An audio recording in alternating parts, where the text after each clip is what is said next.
Hi, this is Margaret Maloney, and welcome to the Death Dhamma podcast. Together we will consider life, death, and impermanence. Because in between birth and death, we lose things. Not just our glasses and our keys.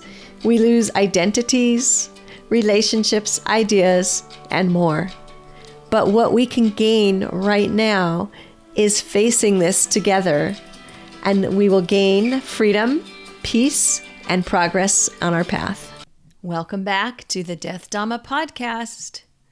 Today we're going to consider the marks of existence and, of course, specifically impermanence. Now, years ago, as part of my Buddhist studies program, I remember one of our professors assigned us to read a book called What Makes You Not a Buddhist? And I approached this book with some trepidation. I didn't know of the book. And I thought, well, this is where I'm going to find out that I'm not really a Buddhist. I'm some kind of Western poser. Now, I thought that because I thought, well, I didn't grow up with Buddhism. I come from a different tradition. I come from a country where Buddhism is not prevalent. I'm not born into it. All these things, right? So we could do a whole other episode on all the selfing that I was engaged in. But so I thought, okay, this is the day I'm going to read this book. It's a quick read. And I'm going to find out that I'm not really a Buddhist. I'm some other thing. But what the book, What Makes You Not a Buddhist, really does is bring us back to the marks of existence, as we call them. In Theravada Buddhism, we tend to refer to them as the 3 marks of existence. And in this book, which was written by a Tibetan Buddhist, there's a 4th mark or 4th recognition, which is often included by other traditions. And I learned that I could actually be a Buddhist after all. Phew! As if a book or any other thing should tell me what I am, right? So that's another lesson. But luckily, those thoughts were impermanent and subject to change. And if reading this book and looking at these ideas helped me, then that was, I guess we could say, a positive impact of impermanence. If I didn't want to be, completely all in with my equanimity. Yes, there are times when I think of impermanence in terms of good and bad, but maybe a more skillful term might say helpful on my path.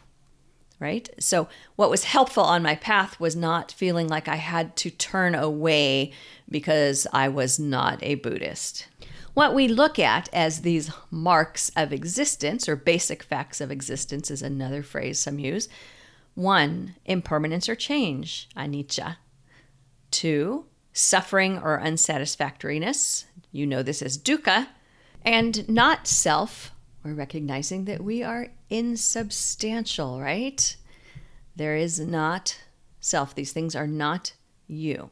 These are, and then the 4th, so if you work with a 4th, it's that the reminder that nibbana is beyond conception. We cannot define it, put parameters around it, and say what it truly is.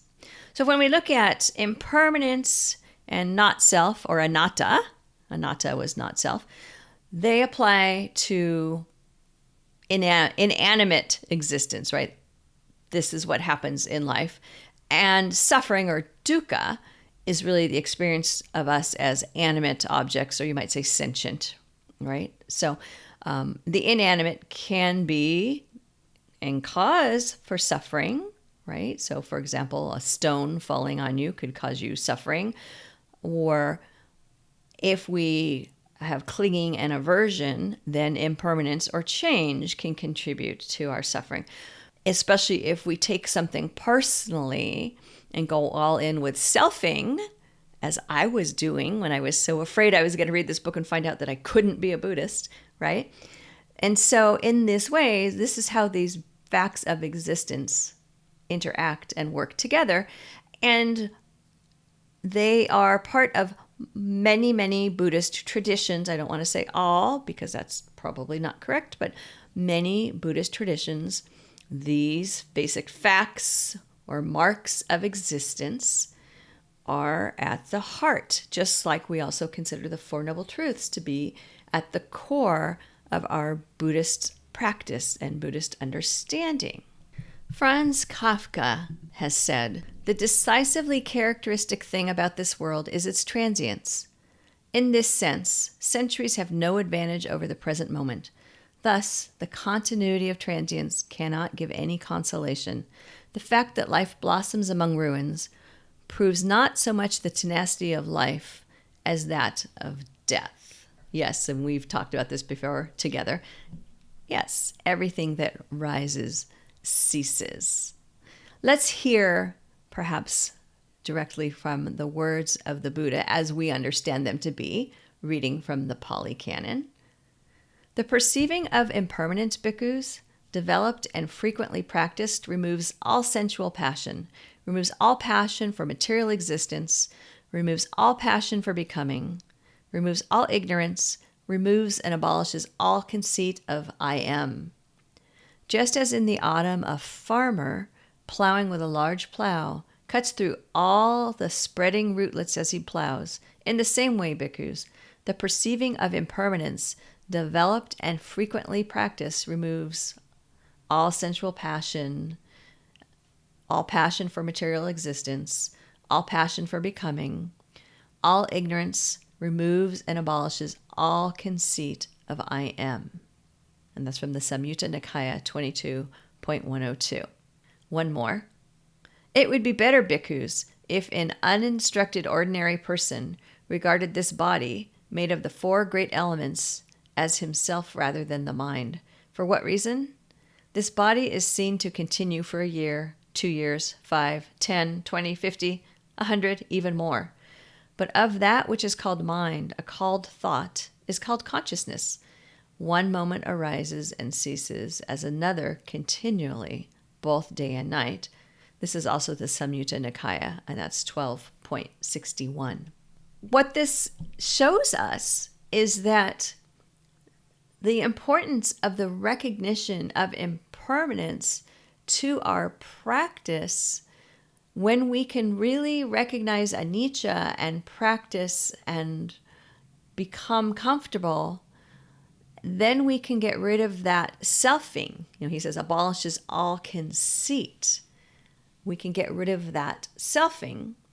And we want to know and remember that what we call the mind, what comes up and rises and ceases in our mind, this is happening all of the time, constantly. In the Mahaparinibbana Sutta, one of the Buddha's final directions to his disciples was impermanent, subject to change are component things, strive on with heedfulness. And then as a reminder, when the Buddha passes away, Sakka, who's the chief of the deities, chief of the devas, utters the following: "Impermanent are all component things. They arise and cease. That is their nature. They come into being and pass away. Release from them is bliss supreme." There's this reminder, how important is impermanence, that one of the last instructions from the Buddha to his monks is to remember impermanence and act accordingly. And then this is reiterated after he passes. You might say that, some would say that this might be the core of his teaching, because it's the basis for the other two characteristics of existence. Putting aside the fourth mark, the fourth concept of nibbana is beyond comprehension. When we look at that there is dukkha and there is not self, impermanence is helping bind those two things together, and the recognition of impermanence is what is helping us to navigate. So understanding impermanence helps us to decrease our suffering when we don't cling or attach, because we know the fact of impermanence. Now at this point you're saying, yeah, easy for you to say, Margaret. Yeah, I get that. This is why we practice, right? But this is part of the core.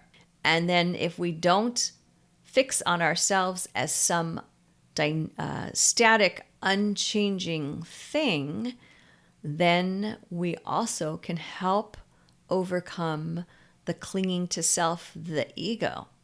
That's why we can say that impermanence, or anicca, is a core thought. It's a core important thing for us to be learning and for us to include in our practice. Impermanence applies to all compounded and conditioned things, right? Animate or inanimate. But the Buddha was really teaching us as sentient beings, so that was more of his concern, was with us to understand. And so as he teaches that, and he teaches that we are what we call, the heaps, or the bundles, the aggregates, he teaches that there's nothing eternal in the aggregates. Material form or body breaks up and goes away. Feeling or sensation changes. Perception changes. Mental formations rise and fall. Consciousness rises and falls. From Samyutta Nikaya 2245, the 5 aggregates, monks, are anicca, impermanent. Whatever is impermanent, that is dukkha, unsatisfactory. Whatever is dukkha, that is without anattaa, self. What is without self, that is not mine. That I am not. That is not myself. Thus should it be seen by perfect wisdom as it really is. Who sees by perfect wisdom as it really is, his mind, not grasping, is detached from taints. He is liberated. One of our challenges is that sometimes things are changing so rapidly that we don't perceive it. And so we think of our mind and body as static, right? But as one of my teachers likes to say, and I've shared this with you before, take a look at a picture from a year, 2 years ago, look now, and you will see the changes, right? You will see that you are not a static entity. You are changing. You are subject to impermanence. An important first step for us in our practice is to really go all in with anicca and the changing nature of life and the understanding of this particular mark of existence. The correct view and understanding of impermanence helps us with dukkha, and it helps us with anattaa. And in the spirit of rising and falling and things ceasing, that is the end of our discussion for today. Thank you so much for being here. You've been listening to the Death Dhamma podcast with your host, Margaret Maloney. Thank you so much for being here. Come find me on margaretmaloney.com, margaretmeloni.com. And until we meet again, may you be well, may you be happy, may you be at ease, and may you be free from suffering. Bye for now.